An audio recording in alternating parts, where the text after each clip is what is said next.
Equity markets started the day rallying, fueled by higher retail sales, a better Michigan sentiment number, and erasing a lot of that 3-day slide that we saw that kind of took us down to levels we didn't think we'd get to this week. And then ultimately we bounced higher. It looked like we were going to settle on a highest weekly settle going back to probably September, early September. Lo and behold, we didn't. We saw a little bit of a sell-off at the end of the session, likely more profit-taking than anything else heading into the weekend. Not a whole lot going on next week other than earnings that would cause that, no catalyst events that we saw late today. But at this point, it seems that we continue to see positive momentum despite the modest sell-off we saw at the end of the day. We end up settling the week basically unchanged after seeing a positive level for most of the session. But at this point, equities are going to be a risk barometer. Watch for any sort of selling to be more profit-taking or more taking chips off the table ahead of these key events that we have down the road, including the U.S. election, including the Brexit resolution, including any kind of economic uncertainty, and yes, including federal government stimulus that has yet to show itself. So at this point,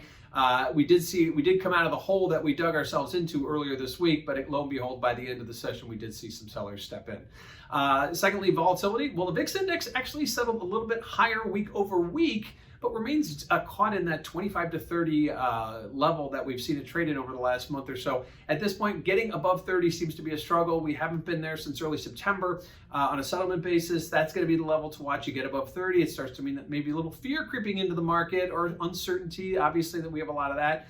Getting back towards that 25 level means the market seems very complacent. So at this point, we are hovering in between the two. Didn't see a whole lot of action in the VIX index. A modest uptick earlier this week as we sold off, but certainly came back down to earth heading into the weekend. Lastly, what do we have next week? Well, we have earnings. That's going to continue to be front and center. We've got Netflix coming out. We've got IBM. We've got several others, including the airlines, which will be interesting to see how they're doing after this whole lockdown pandemic thing has treated them. Likewise, we have Mr. Powell speaking on Monday, and we'll continue to wait and watch for the federal government to step in. Will they give us that stimulus that the market is so optimistically waiting for? At this point, it doesn't look like we're going to get anything before the election, but will it still come shortly after? The market seems to be pricing that in at this point and continuing to show some bullish momentum. So heading into the weekend, it looked like we were going to turn positive week over week. We failed to do that, but likely not a huge deal given the fact that we have so much lying ahead as far as the elections, Brexit, and whatnot. Maybe just a little bit of profit taking heading into the weekend.